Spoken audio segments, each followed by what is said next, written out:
Before the coin lands, you know what to do. It is not so much that the coin will give you the answer, it will make you answer by pretending to answer for you. As if the solution to uncertainty is not certainty, but bluff. And she said to me, "Are you ready?" I said, "Yeah, I think so. Don't know for what I had to be ready, but I know if someone in Africa asks you that, you say, yes, I'm ready." And she walked with me into the bush. And we walked, and then we entered a cave. And we went deep into the cave. It was pitch dark in the cave.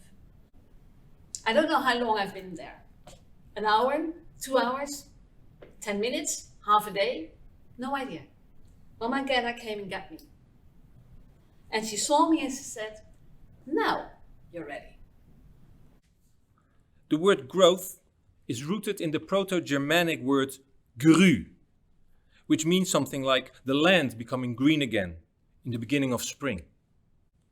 By giving a word to this specific moment in time and then extracting it from that particular context and time frame, as alphabet-based languages tend to do, its meaning and our intimate understanding of it mutated and was corrupted. Grü originally takes place in relation to what went before and what will come after.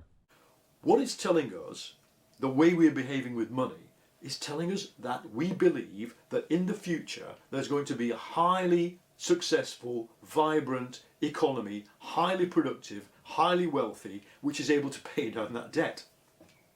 And my central point is that it's not going to happen. Trust has a soulmate. She's called money and will be our guide. So here's an example that we worked with L'Oreal at one of their headquarters here in the Netherlands. It has around 250 staff in it. In the end of the first month, we had 75% of the staff actually sign up and use it. They carried out 4,000 actions in 1 month, and that equates or created a CO2 reduction of 8,000 kilograms, which is more than 60 flights from Amsterdam to Paris. Trust me, I got this. Now well beyond the control of a single man, yet for a moment supported by the breeze, it hovers around his head like a paper cloud. For a moment, he is a sorcerer, a wizard, the abstract promise of something truly magical. The ever-expanding newspaper somehow representing the ever-expanding reach of humanity. But in fact, this promise of abundance is central to all our most important religious texts. From the land of milk and honey in the Torah, to Al-Qatar in the Quran, or Jesus turning water into wine in the Bible.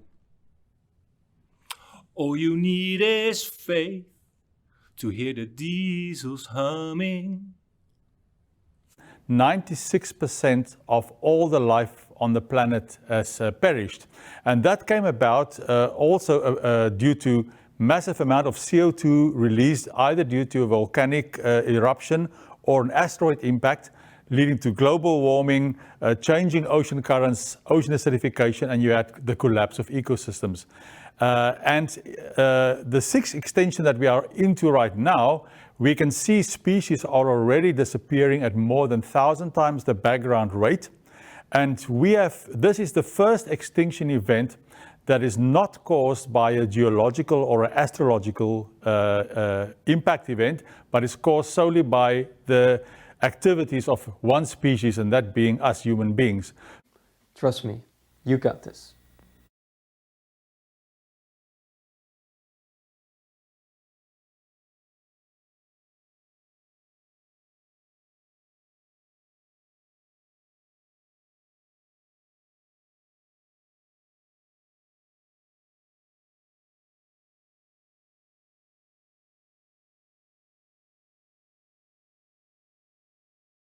We need that bridge to heal the world.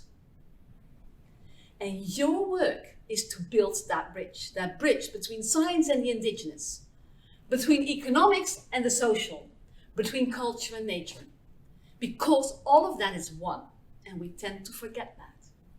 There's a number of books that claim that the human history of ingesting these entheogens and psychedelic substances is basically what led to the evolution of a spiritual center in the brain, where we feel connected with nature. And it's quite a common effect that even if you ingest minute quantities that will not put you on a high of some of these substances, you will just feel much more connected to everything around us.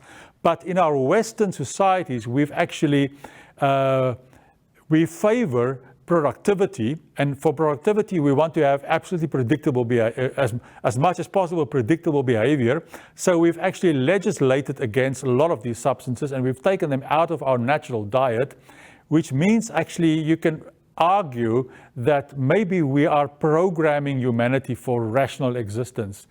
If we need to change the system, and we do, then we can grow the new system. But at the same time, we have to stand our ground and say no to things that are happening in the current system. Exploiting people, exploiting nature, we have to say no. I'm not asking governments to embrace post-capitalism. I am asking for them to think, as they take anti-crisis measures, about using those anti-crisis measures as a long-term play into a new kind of economy. Trust me, we got this.